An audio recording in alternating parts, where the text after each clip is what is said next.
Pulima George does not love any woman. Mulaba nti George yakubye Hindu nika. Tamwagala.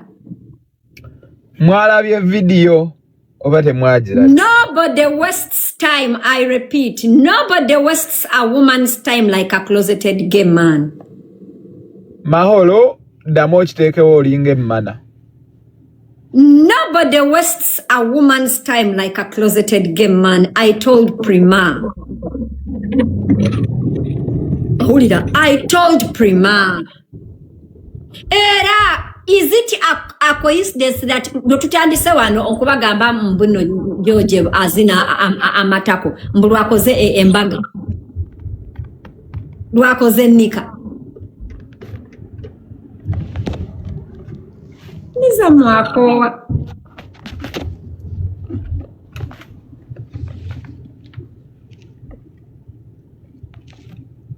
nabagamba I told Prima nemugamba inze. By the way, it's just that Prima yakatandika wano okunziramu okunvuma naye I have always nze sagalanga ko George for 2 reasons.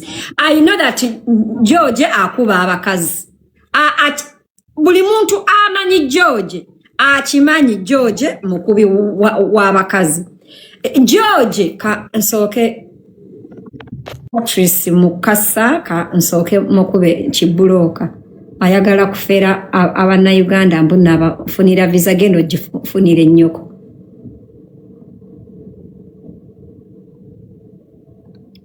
Olaba, I know that George akuba abakazi.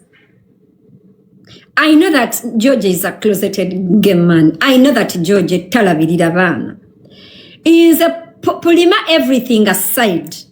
I did not like George because I cannot have a conversation with a man atalabirira bana bakedde ye mwennyini nayima nazala. Era, it's just that Prima, you know, abakazi one of the reasons twagala ffe ojja n'omugamba amazima about bawe kati muli nawuliranga aswadde n'avuma mugwe instead. But me, I have never liked George. George is a very good artist. Ayimba bulungi. His music is good. But the fact that that motherfucker cannot... Bantu bango okujja konga oli newcomer. Okujja konga oli newcomer. Owulira? Okujja konga oli newcomer. Njagala okubajjukiza bino ebigambo. Pulima yayagala George nga George munaku nga talinawo wadde ssente efulumya oluyimba. Owulira? Wadde efulumya oluyimba. Pulima babyogera wano. Pulima neyetunda nagende Dubai nagende Malaysia nagenda wa supporting bawe, which is not bad, because if love does not come to you, go to it. If you don't find a man to inject money in you, if you can find money to inject it in a man that you love, I think it's okay. It's actually, I don't support that. I would never give a man my money. God forbid, I would never. I don't think I've ever given a man a gift that is more than enkumi biri eze Kampala, which is akatambala. But there are women that don't have a problem with that. If you have money and the man is good, it's well and good. However, Purima nakolera bawe. One thing I want all people to agree with me is that Prima is a hard-working woman, regardless of how. Please remember, Teya Soma knew. But she's a hard-working woman, and she has a working brain. I want all of us to acknowledge that all factors remaining constant. Pulima mukazi mukoza ate mukazi muyiya. Ulide atunze akasolo, atunze emmere, atunze ebizigo, atunze mufunza, atunze akoze buli kimu. She's a hard-working woman. She doesn't like poverty. Ulide mukazi muyiribi, and me I cannot judge her in whichever way. Oba atunda mmere, oba atunda mana, oba atunda magulu, oba atunda nviri, oba atunda byoya. The means justify the what? The end. Kubanga namwe na wano abanda mutunda obusolo. It's just that mwe obwamwe bwalayisi mubutunda. That's why omusajja bwakulya natakuwa transport yonyiga gwe eyekutte newe twalayo lwaki babera bakuwa transport akuzayo badde ozemu mu bufumbo. Obeera nawe ogenze okuwomerwa notuuka nogamba oyo gundi he wouldn't have been nayo y'omusajja mukodo atali taata wo lwaki obeera ayagala akwebakeko akuwe sente nammwe mwetunda. It's just that temuyimirira ku kkubo. Abamu one of the reasons why amagulu gabasaze is because muli bamalaya but you are not straightforward. Gamba musajja mbuno diare ayamukamingi soko otekeke sente ezokuletera akachi akafuuyisa. Era abasajja basiiba bangamba senga abakazi bagambe batubulire oba abamalaya tukimanye lumu nammwe mwetunda. So oba Prima yetunda oba ani yetunda, me as me I actually don't care. Every time I said that statement bagamba nanti nawe wetunda ekitali kibi akafuuyisa kange yenza akenaliza sikamwe. As long as akasolo koketawaliza oli waddembo kakozesanga bwoyagala. Owulidde gwamanyi oyinza okusalawo n'okateeka mu live, oyinza okusalawo n'okakola mu business, oyinza okusalawo n'okagabira obwerere, oyinza okusalawo n'okateekangamu omunnyo kako Katonda yakakuweesa egyo nga teyeebuziza ku muntu. Oli wa ddembe gwasalawo era gwe andaba gwasalawo.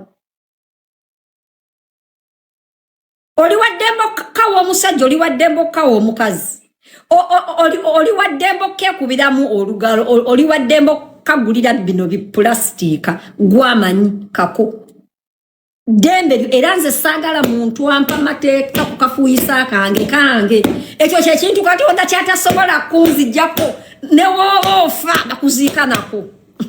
Amabere no bagaba salako nga galwadde kansa naye ko ne bwoba oyingira entaana kako gwasalawo ne bwoba ngo oyingira kako. So it's up to you okitegedde. Do what you want. So Prima is back to the main point. Prima is a hard-working woman. A hard-working woman. But it's so painful every time I see a hard-working woman being broken by a man. I swear. Prima yakaddiwa. Echa mukaddia. That man. Kisajja chivudderi Georgia siyasingayo obulungi kyonna kitunulanga engatto gye bakuba eddagala erya kiwi. Not even cream. That girl is not, I don't even think Prima is 35 years of age. I don't think so. Ayo musajja yenna amukaddiyiza mazeeko emirembe amuzaddemu abaana. Of course abaana is not a regret. Yamuzaalamu abaana be balungi, and I think that is the only achievement Prima has. Of which n'abaana is not her achievement because that motherfucker abaana tabalabirira. Alidde sente z'omukazi azimumazeeko. Owulira business ze zifudde talabirira baana, omukazi takyalina wadde kati sente ezirabirira abaana be. Owulira I felt pain when she said nze kasita anyamba abaana bange n'abawa fees. That is really not even a privilege, Prima. Those children are baana bajjoja ino balabirira. Yabazaala.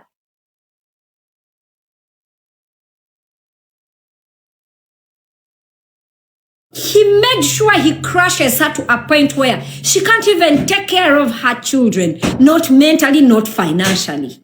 Talina.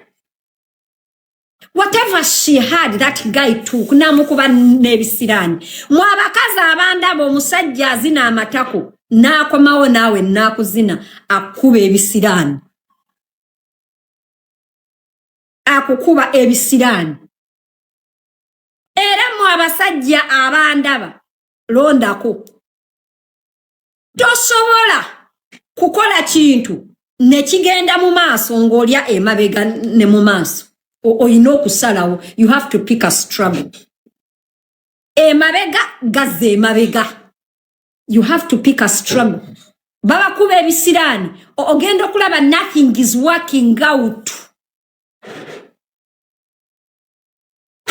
Prima yali atunda ebizigo. One of the most profitable businesses Uganda, bizigo. Nze ntunda ebizigo, and I'm telling you. One of the most profitable things Chizigo. Prima had money. Ebisirani bya George. Siba Prima. Kuba Prima alina omukisa gwa sente. Prima alina omukisa gwa sente. Era Prima bwalike era ne yesonyiwa George ajja kudamu afune sente. Because alina omukisa ogufuna sente. Ate ayiya. Owuli. Naye omusajja amukozesezza buli kimu. Even her mental health isn't okay. Yali amukubidde her business okujjako nga oli newcomer. Olusaniya ne lugwa.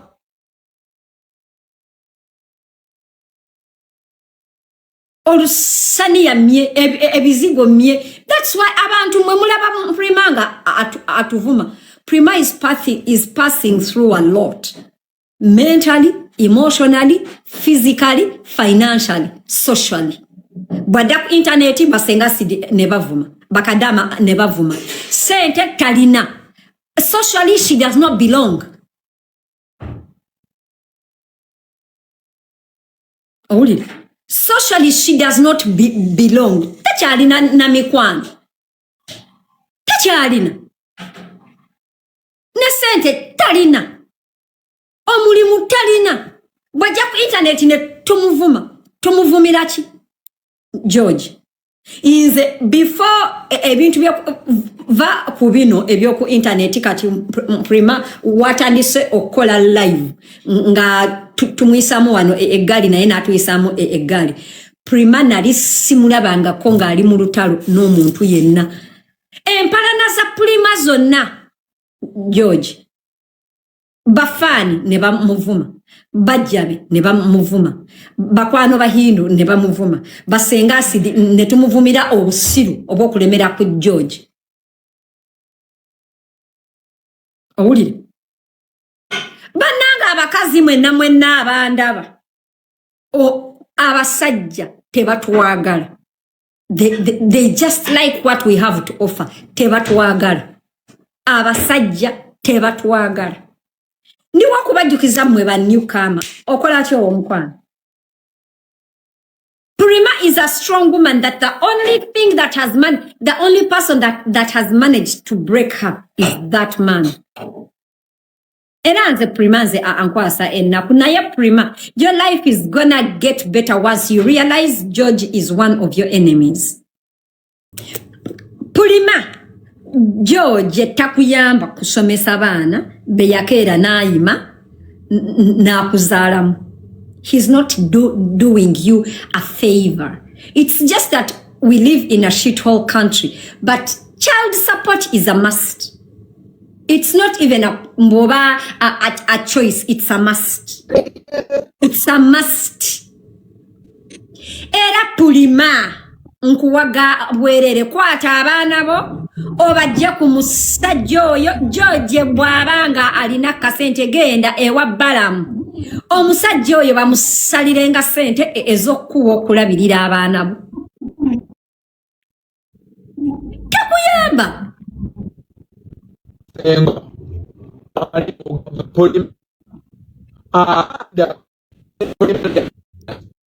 Your network is bad, Ham. Right? Okay. Senga ogambe mwese. Auntie, what I'm saying is, George, Ham, how Abanaba Prima went to live with George? Prima hit rock bottom. Inga talina na wakubera abana tata waabwe n'abatwala obala. But why wouldn't George really even parent for abana be? Why would, how can one of the ways you see that a man is selfish, if you show him that you don't have rent and instead of paying for his kids accommodation nakusaba abana akolechi abantu twale abana bo batto basobola bampe teka wempenda mukazi wo asobola okulabirira abana.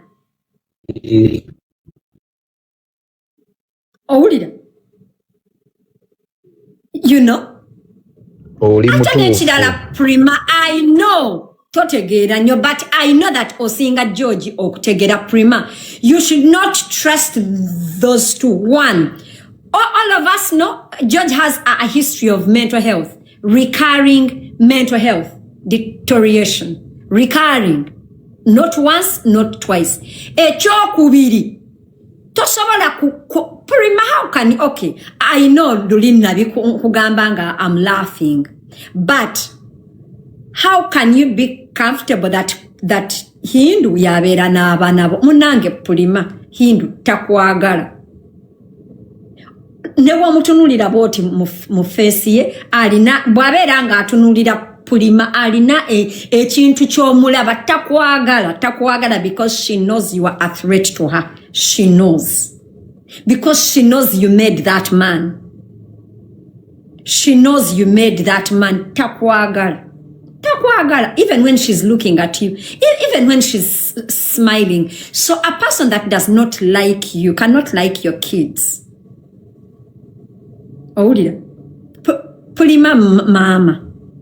Ndi muzadde munno kwata abaana bo obajjeyo Prima amushuwa tosobola kujja wano n'ogamba abantu ba internet bannanga abaana sente ezibatwala ku ssomero zimbuze ne watabeerawo omuntu akuteerayo baana fees. Prima kwata abaana bo obajjeewo omukazi oyo ekisooka Prima mukazi oyo yakulogera omusajja simanye ekyo oba okimanyi ate nga eddogo alikusinza kuba naawe ologa naye yakusinga eddogo teyakusinga kuwooma yakusinga eddogo kati omukazi akulogedde omusajja abagenda okuwakana kamba jukizeeyo ndiwo okubajjukiza mbuno George yakwana Hindu nga ali ne Prima n'akaaba amaziga era nze ntunulira Hindu abantu nga bagamba bambi Hindu is naive where teri muntu abba musajja ali naive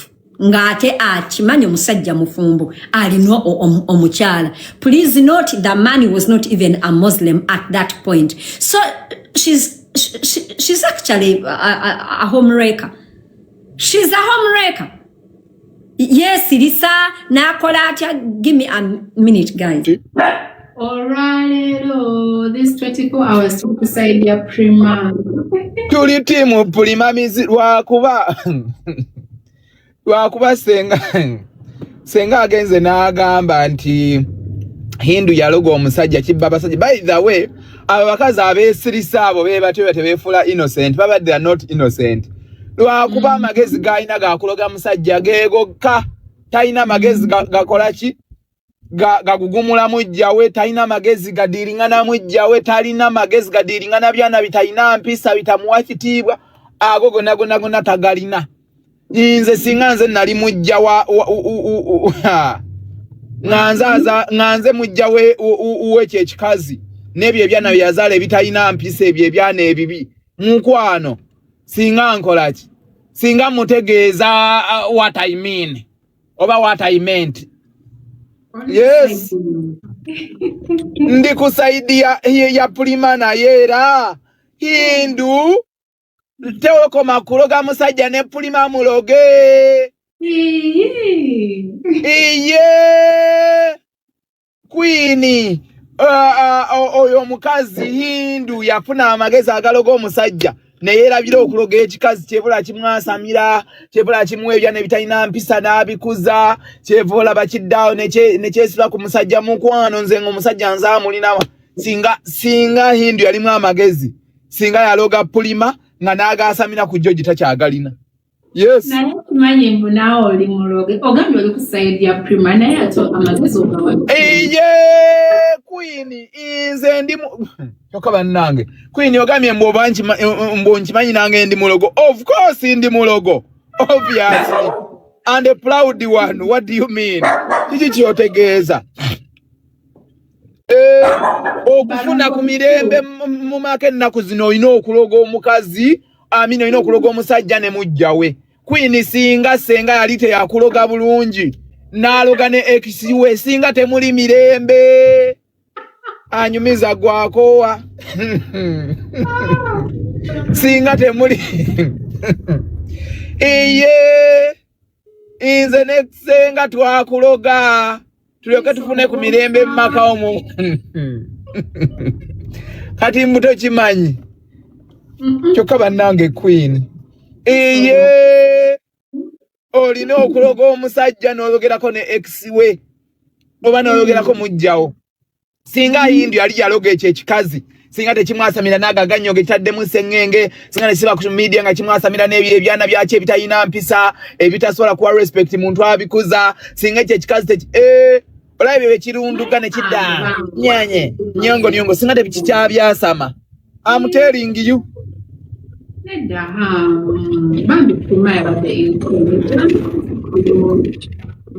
Mbambi kyosembyeyo okwogera sikiwulidde Queen. Tebamukoze si kirungi. Kyaki ekyokwanjula mujjawe. N'abakolera fundraising. Of course. Katika mbuze ani omulala yandibadde agikola. Kati Prima yali ayagala ani aba fundraising okwanjula kwa mujjawe. Obviously. What is she there for? Alina mugaso ki Prima? Tazina musajja, tawaako takuza baana, takola ki ali awo nagalale. Of course I know fundraising abali mu relationship, happy in relationship, babere very very very happy. What else can she do? Alina mugaso ki? Kewali Hindu juu, yes. Ate Prima benayo yasamango yasamira omukolo mukwano toddamu n'obyasama kono ddamu n'oyuza ekyo ekimu ekikulinga njera ekikulinga kyepati z'aba Ethiopia mukwano toddamu n'oyasamira omukolo ojja kukiraba wabula amagezi agakuuma omusajja n'obula amagezi agakuuma abaana tokusobola kukuza n'abaana bakakumacha kuzaala oyasama bichi, you're not allowed. Yes.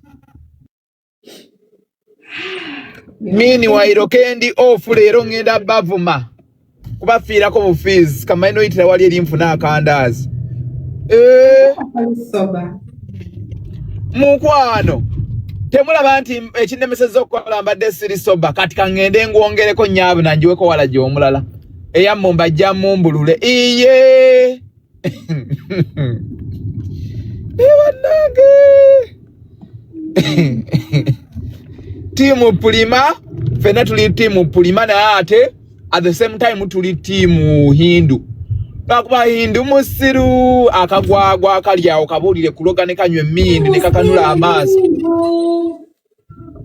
timu ogambye ekisenga Hindu si musiru muki lwaki aloga musajja kanakirako mujjawe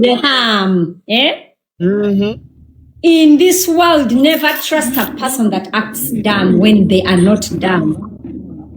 Ti musiru, teri musiru, abba musajja. Owulira?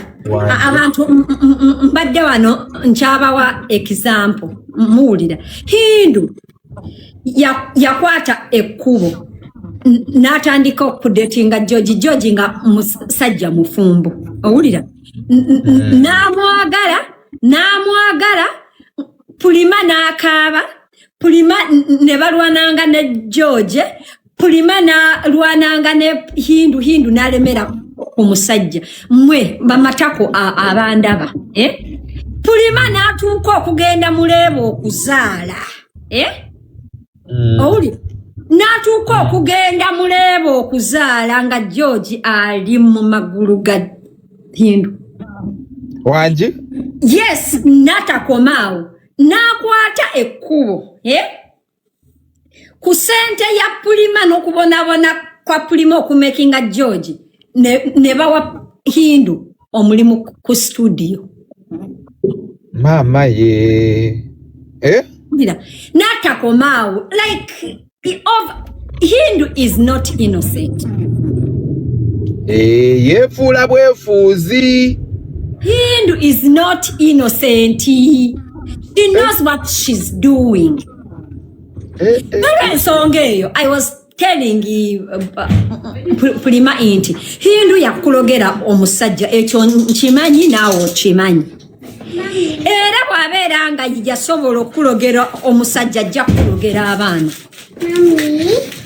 Mommy, yes, honey. We were showing you today. So, Pulima, omukazi yenna yakubira omusajja ajja kukulogera abaana. I'm telling you. Yabaloga dda. Pulima, never trust another woman to raise your children, especially a woman that is sleeping with your man, my love. Tekibiwulira kiyeri kikombaga nnyo.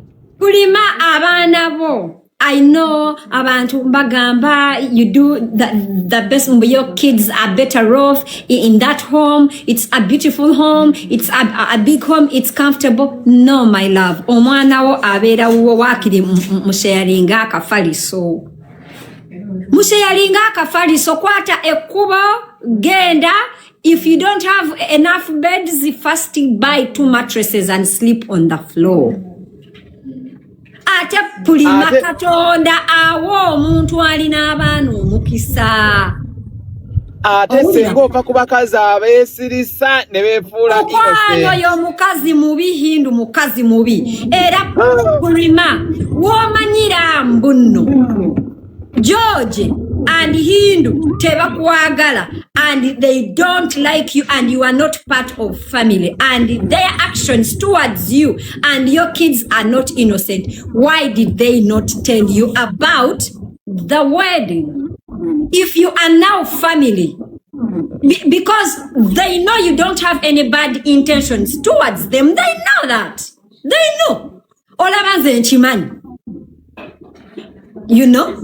The fact that if they were innocent, chibichi chewandikoze kumukolo gwawe, because they don't trust you. In this world, never trust a person that does not trust you. A person that does not trust you means they can also switch up on you because they don't trust you. Because trust is both ways. Obako mukategede, never trust a person that does not trust you.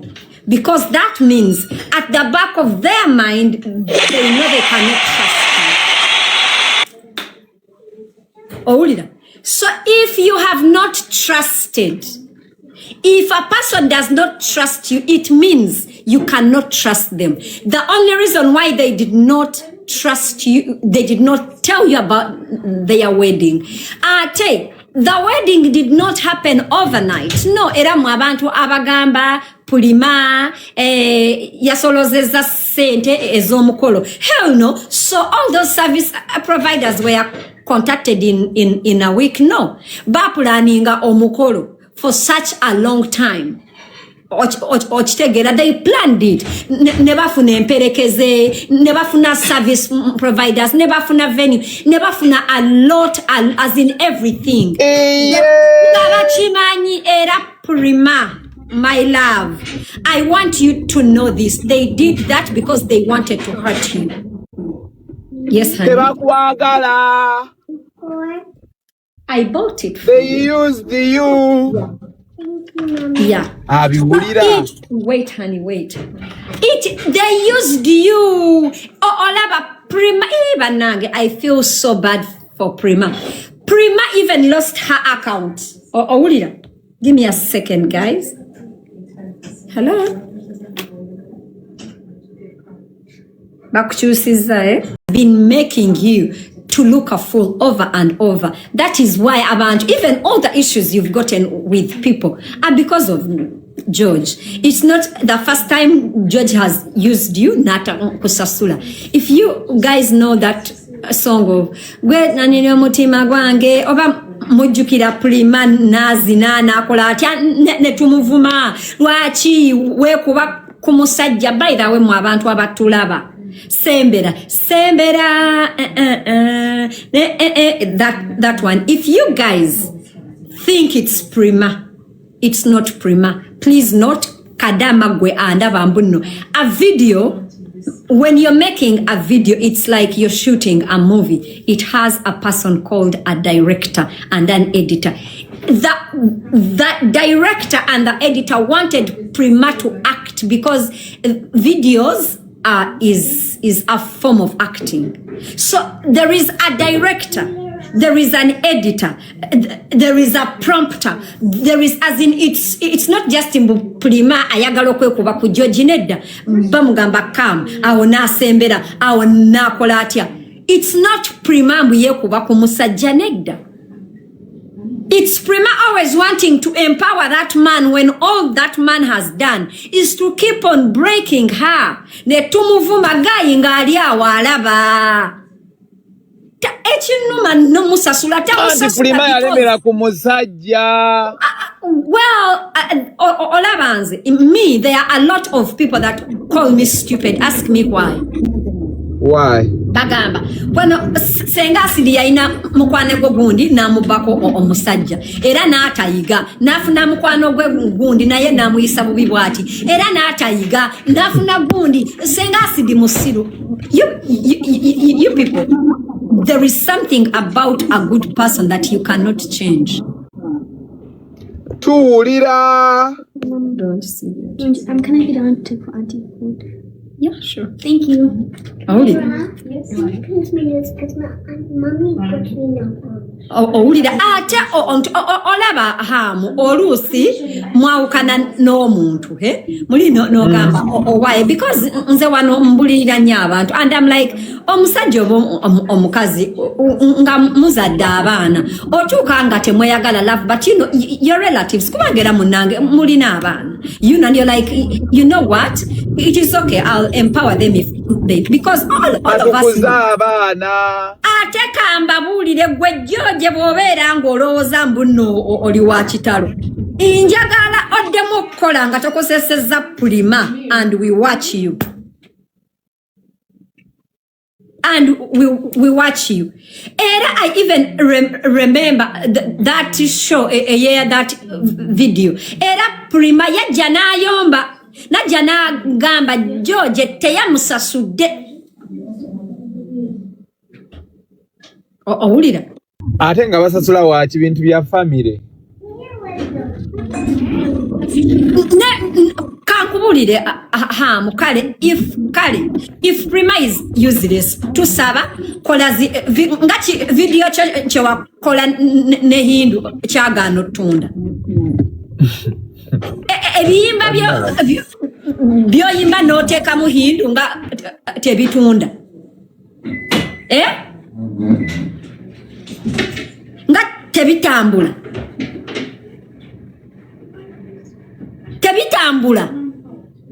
nawe okimanyi nti Prima is a money making machine, you know that, but you can't keep taking away from her. You can't. You take away her money, you take away her uterus, you take away her mental health, you take away her dignity, you take away her everything. Why?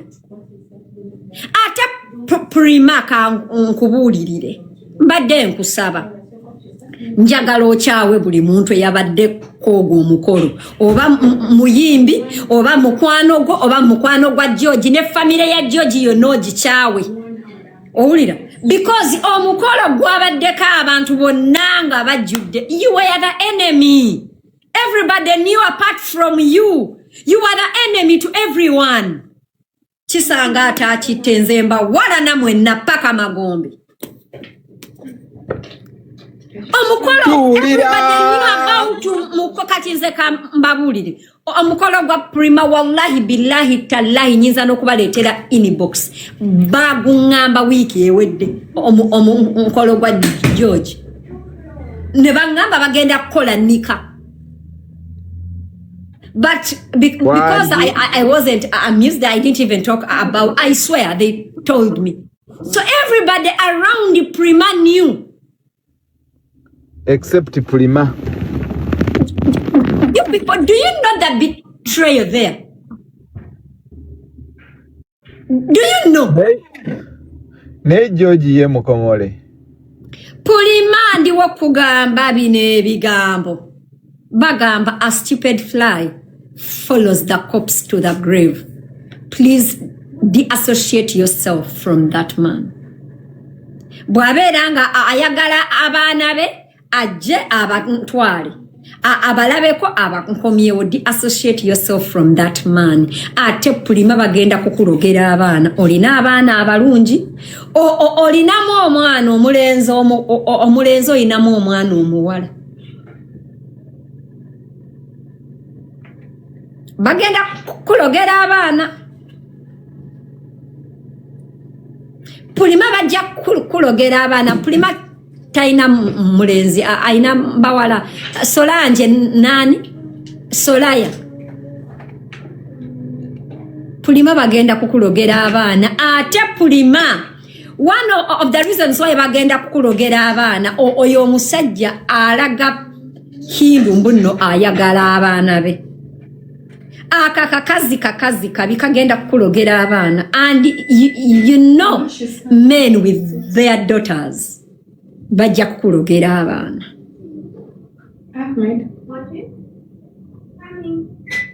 Mukwana bagenda kukulogera abaana.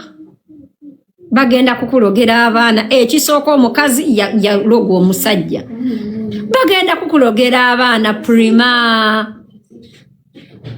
Olwalero nze size kuvuma. Actually, I'm standing with you. Oyo mukazi agenda kulogera abaana. Abantu abagamba akakazi manya biki mukwano.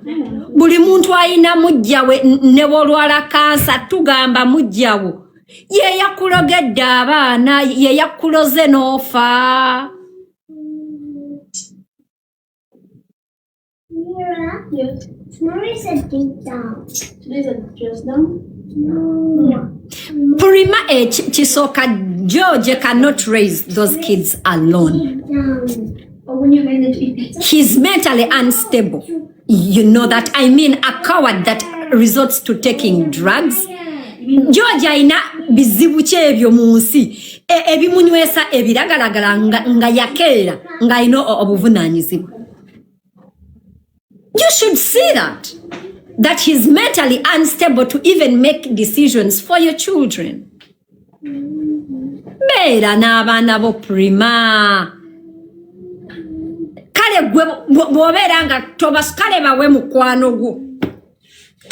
Okukwata mujjawo n'omuwa abaana bo waakiri obawa mukwano gwo. Batwale ewa maama wo. I don't know ba maama wo gyali. I know taata wo, your father. Bawo omuntu bajje ewa mujjawo. Mwe bantu baloga.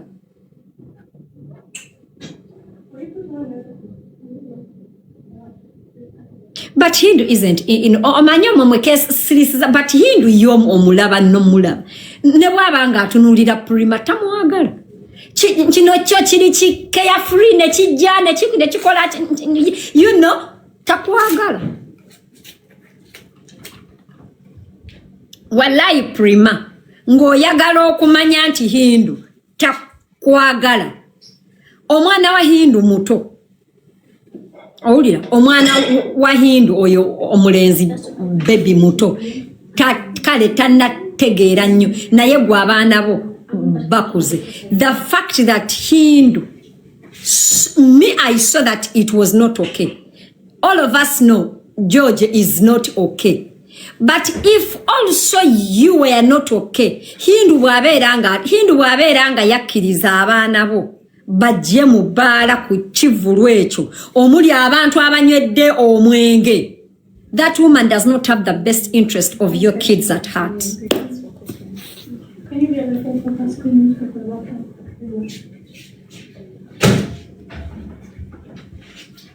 Omwenge mu bbaala ekiro.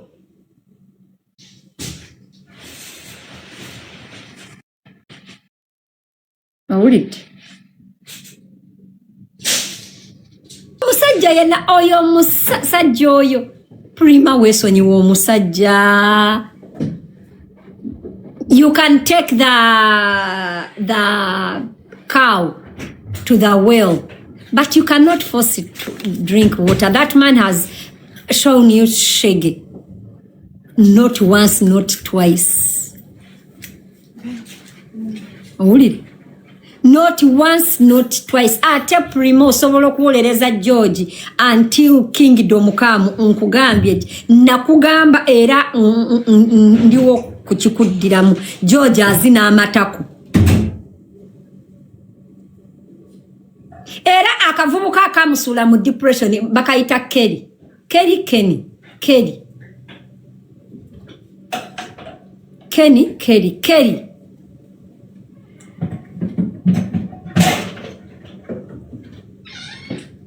Era ne chaliwo best friend we ka nkusomere wano naye bamundeteddeko information. Wait. Hi, SengaAcid. Well done for the good work, Mukazi. Kindly don't expose my account. But I need to tell you something. Olaba that Humphrey Josted's bestie, he used to work for Rahu, Reach a Hand Uganda. His NGO. And most of the key sponsors are gay organizations. He himself is gay, and that's why his marriage failed. He has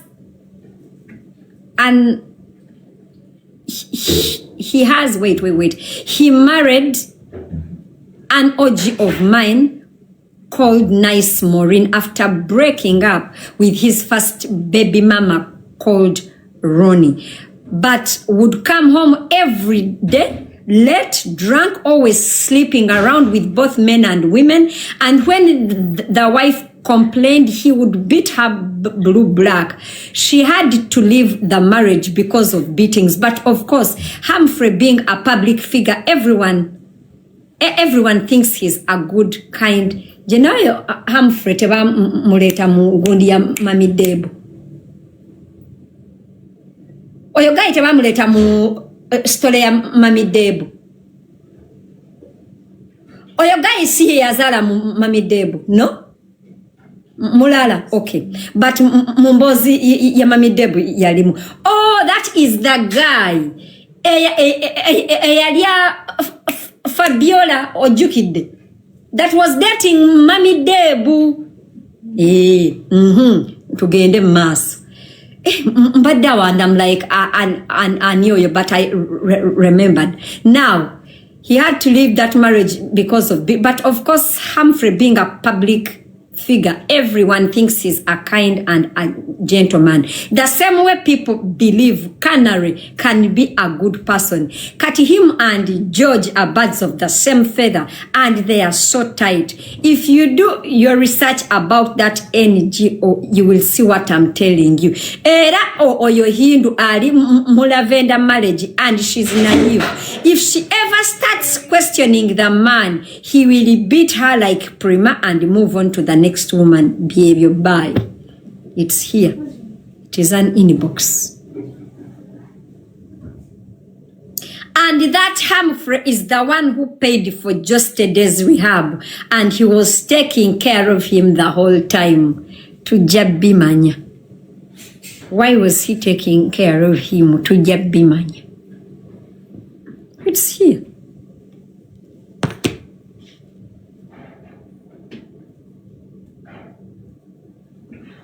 Harmful SengaAcid, which harmful? Harmful oyo bamundetera mu mboozi ya Mami Debu. Nga yawukana ne Fabiola. Chichi. Kumbe George yabaawukanya. Yes. mujja omusajja mujja omukyala sexual right aina gundi ya reach a hand ojimanyi hamu account organization ya reach a hand that's not a new gund. I've seen it somewhere. No fundire kifananyiche that guy. Era that guy that guy has a wife, I remember well, but ngabo omanyi nti nobody wastes a woman's time like a closeted gay man.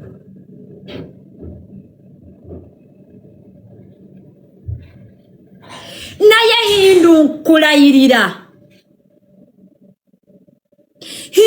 nkulayirira ekyajja Prima mwobwo obufumbo naawe kijjabbo kujamu ate Hindu you are not happy in that marriage. All you care for is to prove that gwali n'omusajja. You are not happy. Era ekyajjamu Prima naawe kijja kukujjamu.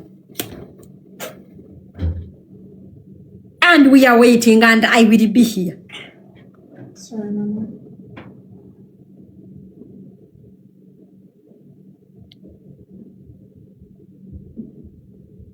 I don't think nti ekyalumye Prima kukuba Hindu mbaga. Honestly, I don't even think Prima sexually cares for George anymore because Prima knows the truth. But it's using her like that. It's how everybody knew that the following weekend waliyo mukolo. Yeah? And she was the only one really. You know? Prima could have spent time with her new boyfriend. I don't care if her new boyfriend is gay or not. She could have spent time with her man on Valentine's Day. But she came to make money for you ingrates and low lives. Wabula muline enkwe. Banage, I'm going to say this, temunyigira gudu muganda is a dead one. Muline enkwe.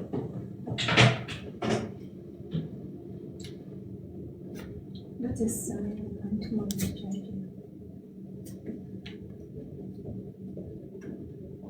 Waliwo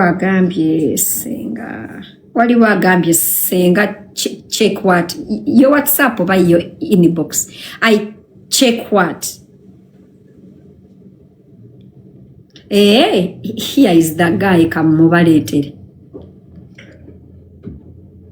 Era jebina gwera mujja kulabanga mujja wa Prima. Prima knows ekyamujja mwagamba ka Prima knows. But mwe Prima mumulaba muloza ayasama nnyo buli kimu akyogera. She knows banange waliwo ebintu ebitayogerwa onyonyola otya abantu mbuno musajja gwe wazaalamu abaana ababiri because Prima has seen it all. Oyo musajja amwenzeeko left right and center. Waliwo omuwala gwe bayitanga Minaj yamuzaalamu n'omwana akaana ak'olutwe nkavumye ak'olutwe ye kambuze abaana omutwe gwa George bwegutyo bweguli n'omwana wa Minaj naye ayina olutwe olusongo. Nina kati nanti kati nze abajja ba Prima bonna mbawalana. It's here. Mbawalana. Temusobola kukozesa muntu until when you can't use them anymore. You're done eating? Yes, my time is super. You cannot keep doing that stupidity. Mwe basajja mwe mu breaking abakazi mbe muzaddemu abaana. Break any person but not a woman go zaddemu abaana. Because at the end of the day omukazi oyo yagenda okukuliza abaana. Because if you really look at Prima, what kind of children is Prima going to raise? You know, mumu breaking za yena mumulidde mwenkwe mumukoze mutya.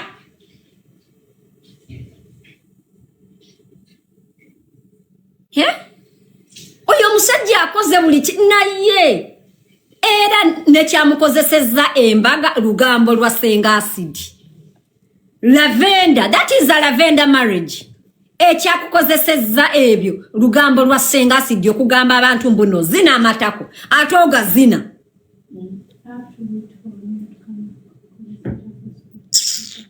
Kwacho man owaye osindise gundi no nchijako. You know? Pulima, I want you to know I'm not your enemy. Jangu George tumuloge, ne Hindu tumuloge, bonna tubaloge. And you have the last laugh. No kuloga bakuloga tochimanyi. Era mweze bajja bange mmwe. Ekisoka obera no mutunga exiwo nga yakuhatinga danga oli munyivu, and then he continues okwongerako.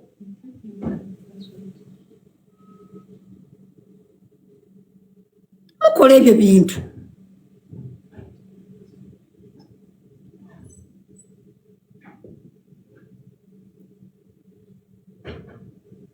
Ate George, either you be real with yourself, naye ebyo bintu byosula abana akoka Hindu ako wakasula dda mu depression wano imwe abantu abazenga mugoberera.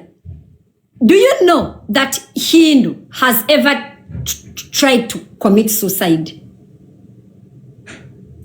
Pulima, how do you get a woman that has ever tried to commit suicide? No muwa abaanabo.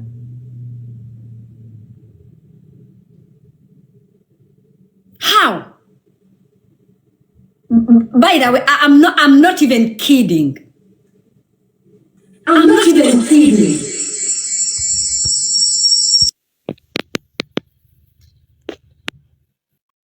I'm not even kidding. If you know what I'm talking about, you know that Hindu has ever tried to commit suicide because of George. If you know what I'm talking about, you know that Hindu, her family has ever taken her away from George. Is this the first time you're hearing this? Why was the family taking her away? I think I talked about that like when? 2000 and what? 2023? I did. Her family I did. You know? George does not care about those women. He does not care.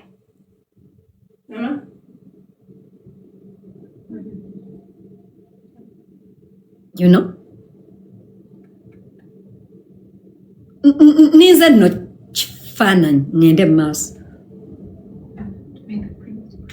Let.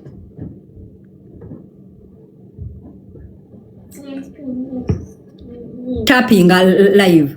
Omukazi that has attempted suicide has attempted to commit suicide over a penis. Omuota abanabu. Coupled with a man that has been in rehab over buttocks. George bamumenya omutima. Olwamabina. Oli naye attempted suicide olwakasolo. Abo waba abanabo.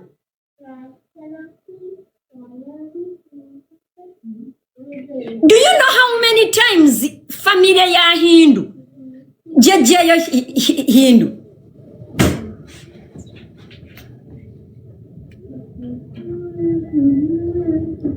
Let me first bring pictures here. I don't know Pulima. Oyagala ladu.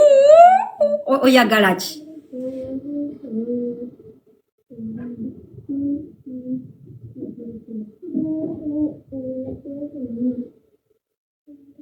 First weight effects.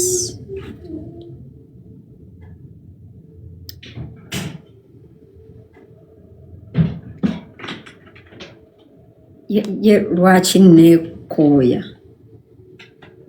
leka njibaleetere wano. I'll put it in green screen on my goond. I'll put it in my green screen, don't worry. Let me send it to my...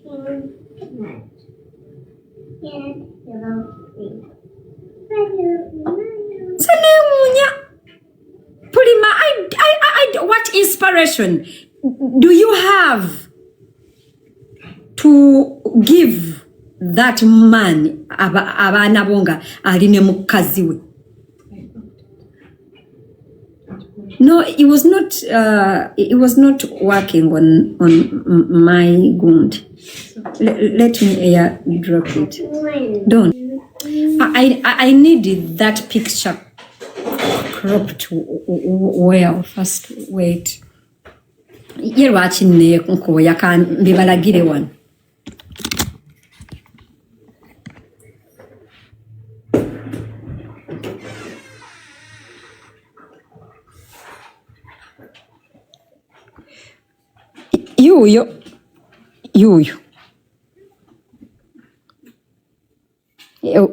Yuyo mulabe no amalevu yuyo ndoza mumulabi yuyo Humphrey yuyo. Era he is the founder of and CEO of Reach a Hand in Uganda, a youth-led organization for rich empowerment. New era bamuleseeko emboozi yiyo. You can take a screenshot. Abagala, you will read it after. Yiyo.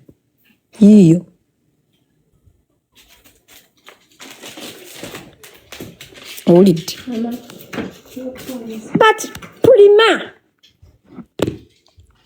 oyagala laddu, oyagala chi? Kwata abaana bo obajjeewo oyo omusajja. That man does not care for nobody.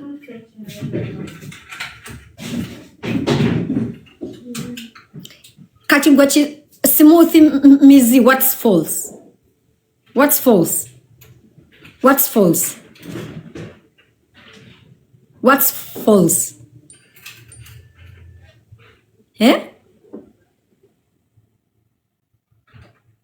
Pulima kwata abaana bo obajjeyo.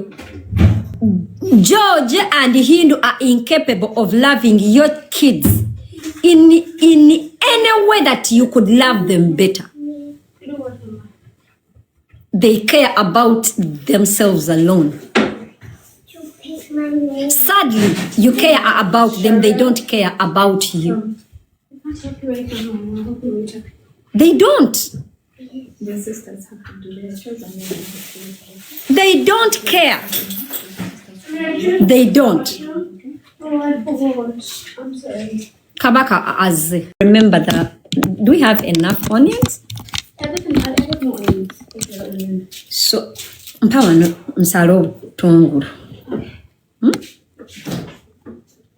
Bagenda okulogera abaana. Muganda wange Pulima bagenda okulogera abaana. Wano mbuulira.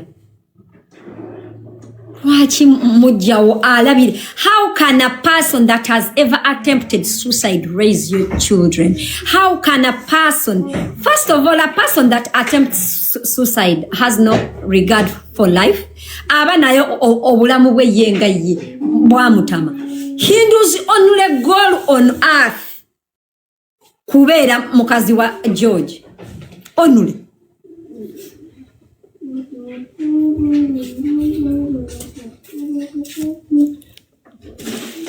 Hold it. First get me water like in a bowl. Take him over to you know.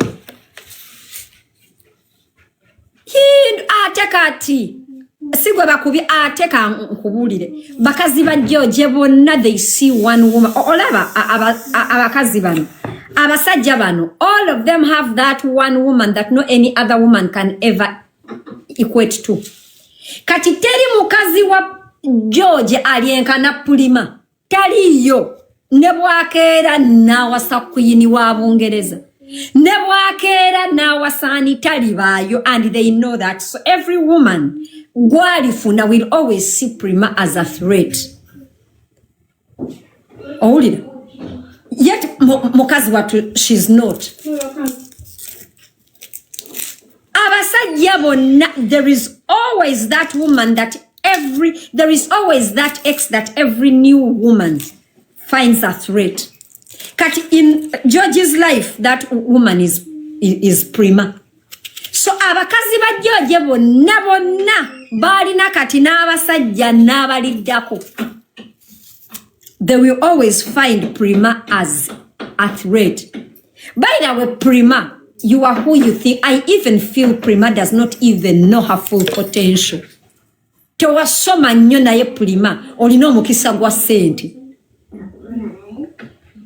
Prima omanyi okunoonya ssente. Prima teweza mabega.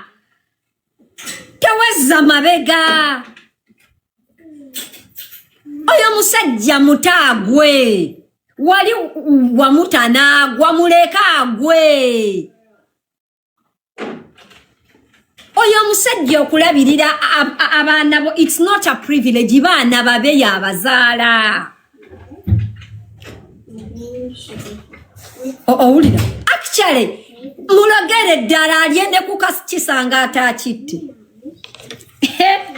Kisanga atakitte. Nani balogedde oyo Hindu oyo. Mama. Kisanga atakitte nandi balogedde oyo Hindu. Wewe. Pulima omusajja mwakera ne muzaala abaana, but that man is your enemy. That man has ever disrespected you publicly. Yagano okulabirira abaana bo. Yali akubye ku business yo. Olaba ffe tujja ne tugamba abantu nti otunda akasolo ffe. We don't even ffe tusobola okuvuma and nobody believes us. That man has ever gone on his social media n'agamba abantu mbuno Pulima buli wabeera agenze Dubai ne Malaysia abeera agenze tunda kasolo. That man he doesn't care about you. He does not care about nobody. He doesn't even like himself because he's fighting himself. Pulima George mute agwe. That energy of building George of everything, use it on you and your kids. And any other man ate Pulima twagenda kufuna musajja agenda kugasa. Owulira. Agenda kuwasa n'akuwangaza nga you still have ties with emotional ties with George. Nze kasita nalaba George nga afudde Henry mukwano gwe. Natya George. Kasita nalaba George nga afudde Henry mukwano gwe we namanyira nti George ate George ne Henry ajja muzina. Mujja wakana ajja muzina. Ayinza n'okuba yamuzina dda. Ajja muzina. Yes. Omanyi kagayi ke bayita Kelly. Kelly? Kelly. Erinnya ninga alimanyi naye face simanyi wanyima.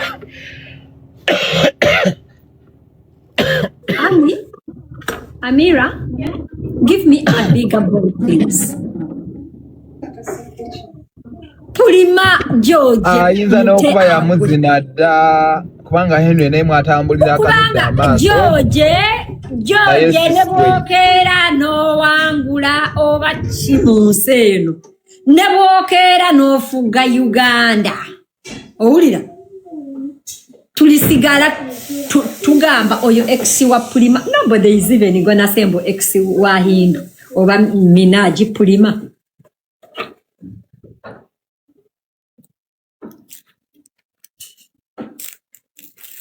muleke agwe mwesonyiwe muleke musajja muleke he doesn't care about you he doesn't naye George your time is coming I saw abakazi nga bagamba pulima ka kirabe lwaki mugamba nti pulima le ka kirabe yabakola ki oli mukazi olina amagulu olina amabere agayonsa olina buwala omusajja jayingiramu oli mu comment ogamba nti hindu ju mama forgive them father they don't know what they are writing forgive them father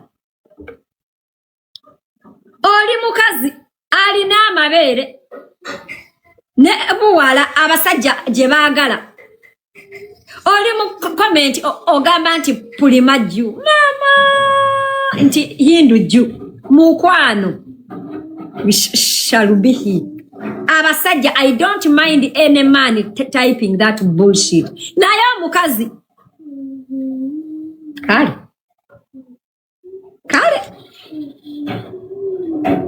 ate hindu inze amuhape ozadde era yanguwa ozaala abaana abalala hindu yangu omusajja tebamuzaalira mwana mu mukwano yangu ozaala abalala tukulinze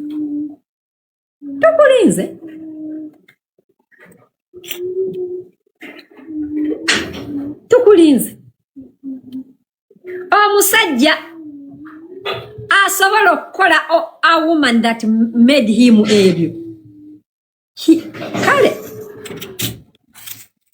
kale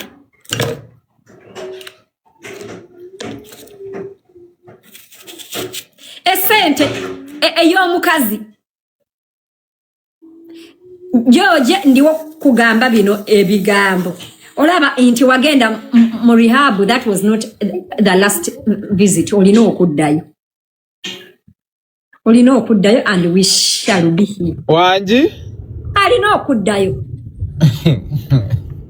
that wasn't enough era hindu ndiwo kutegeeza bino ebigambo you are not George's soulmate and love of his life you are not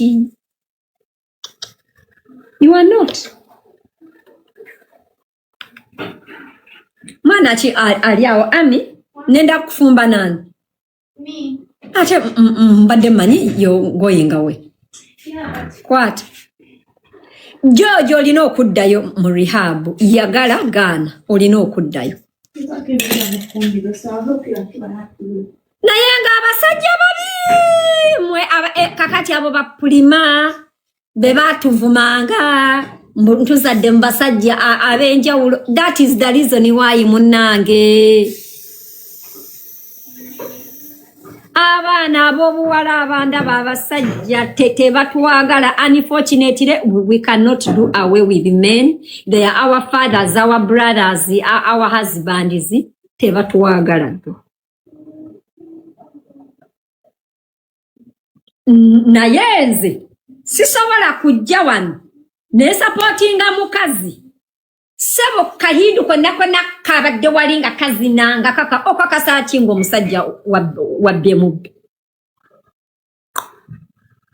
wenna ng'okakasa okakasa kimwago amalibu era naawe toyina nkyoli the fact that omusajja wabba mubbe omaze naye emyaka n'emyaka n'otuuka okwewa obutwa n'agwako eddalu n'azannya omweso mu ttaka n'agenda mu rehab n'azaalazaala ebbali olya toli wa kitalo senga wali wa kitalo yandikukubye nikanga yakakufuna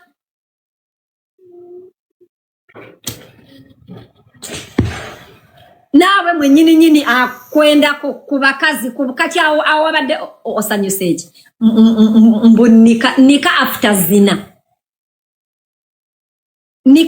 zina tuli wa kitalo nga bamaze okuzaala zaala mu wenna oli eyo fiirawo oyambala obubina Anyway, Prima, I mean Hindu, congratulations.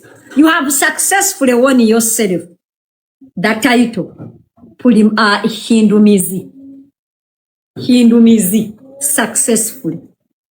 Oliawe nawe sebo bakwagadde mwaka gumu 2-3 bakwebakako buli lunaku ofumba emmere buli lunaku okozesa mufunza buli lunaku bamaze n'okuzaalamu mubakubye nika what that is what a trophy.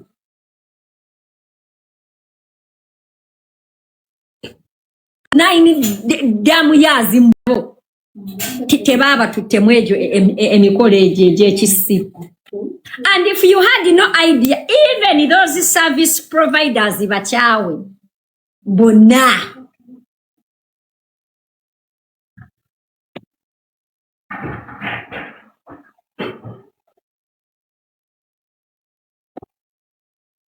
ulira bona betrayal bona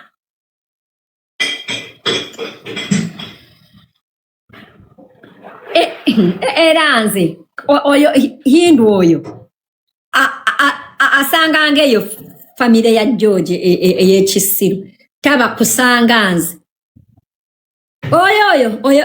oyo ne bamuleta inze ewaffe bakyala abaganda bange bonna bakimanyi nti muganda wange kasitaleeta omukyala omupya mbeera simwagala nayagala ogu abalala bonna sibaagala. I don't even have their numbers.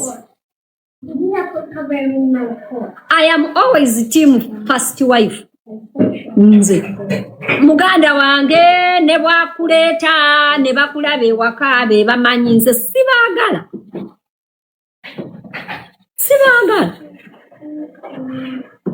era mbalaba ntyo sibaagala.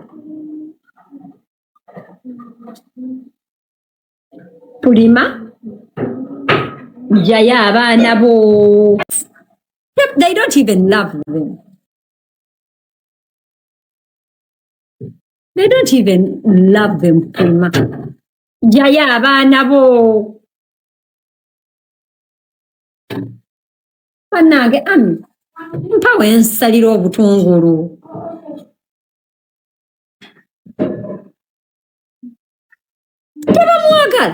tebabaagala era Hindu ate kati kakukoze nika nakolera omukolo tujja kuwulira ojja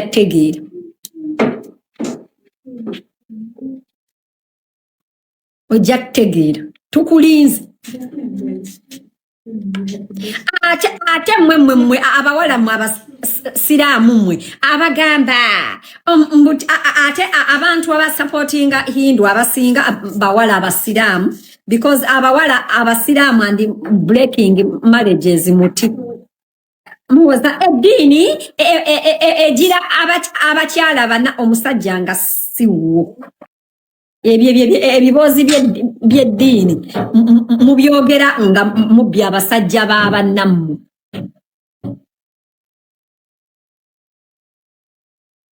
Ebibozi by'abasajja eddiini ate kankubulire gwe Kihindu mbulokubanga George mbu yasiraamuka oyo George aliira ddala embizzi obusiraamu bukkiriza ebiragalalagala olaba anywa ebiragalalagala oyayinza obutalya mbizzi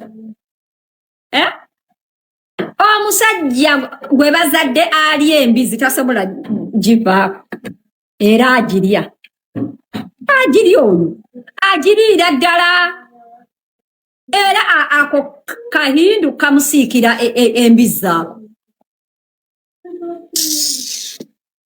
Stop mulekeraawo okumesinga mental health z'abakazi kale mwawukane kwate ekkubo lyogenda don't keep trying.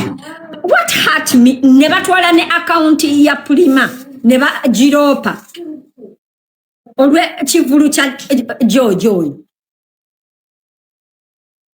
Prima okumanya she's good people bambi nagira ne mu account ya bawo omupya ng'afiirawo alange kivulu owuli owuli ebyo ebibozi bye mubeerawo ne mukira era nze ndi hajati muto ekikulu hajati mukulu alina okumanya obusiraamu ebyo ebibozi by'obusiraamu ebyo bikkiriza abakazi bana mubyo poza omusajja nga siwo ananga abakyala abandaba George tumuboole lwaki George tetumuboola tumubola. You can't keep using a woman over and over and over. Tumubole bamada. Tukabola akasajja ako tukabole. Tumubole. Tumubole. Hey, my package. Tumubole.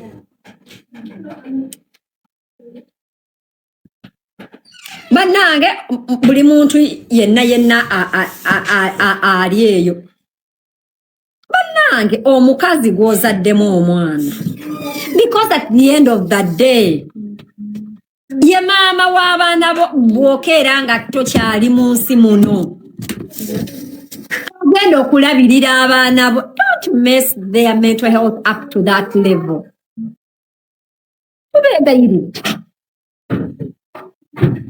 Eyagwa mukazi nojja mwaka ku mwaka n'omumenya. N'omumenya mutunulira pulima nga tumuyita Zolo bwatyo bwe yali. Abaze nga mugoberera Prima. Did Prima start off like that?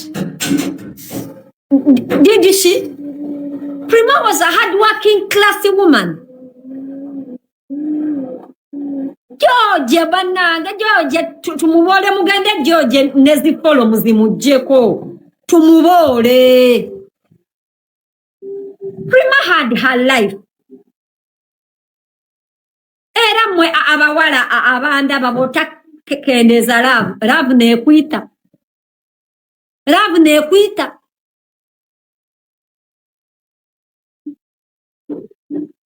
Sabo bali ku live nga ba promotinga Chivu. Abantu nga tuvuma Prima, at the back of their mind nga bagamba mulabe nno oluva wano ogenda gakaba. Imagine nga bali bati. Sabo ne bakola ne press conference ne tuvuma Prima, Kahindu ne kagana no muwa seat. Ne tujja wano ne tuvuma Prima including me. Including me. Nga bakimanyise. You know?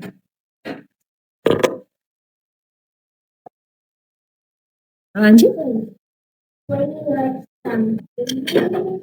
Wanji?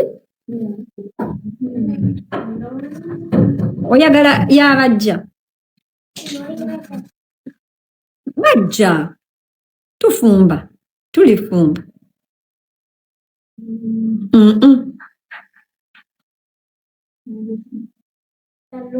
Nja kujencha.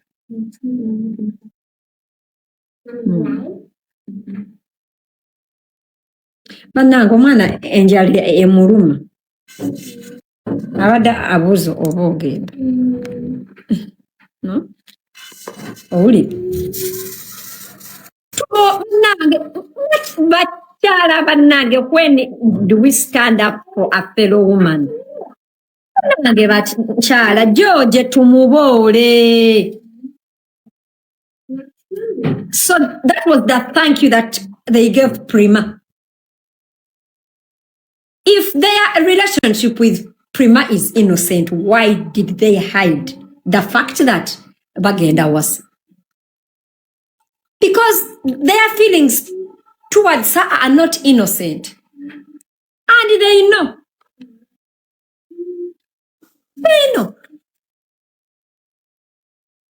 But nchala banange, lwaki George tetumubola? naye abannayuganda mmwe temulina solida temulina tumuboole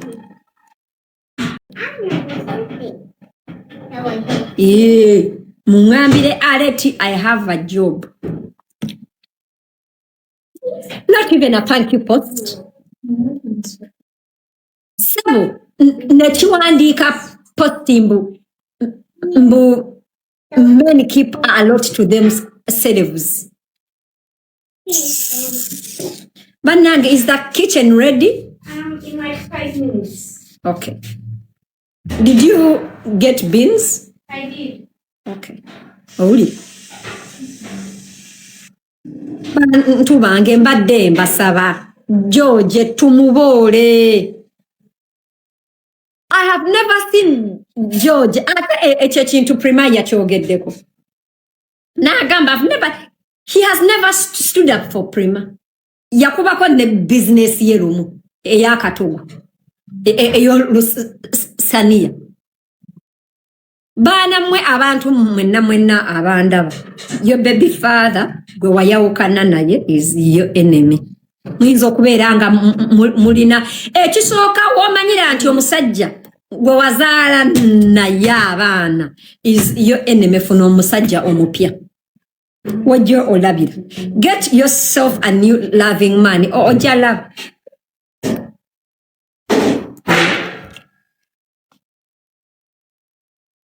You know, a man or a woman that has not cared for you as a lover can never give a damn about you as a friend. They just make you their friend because they have shit that is haunting them inside. I don't care. Oba I'm your enemy, oba I'm your friend, I don't care.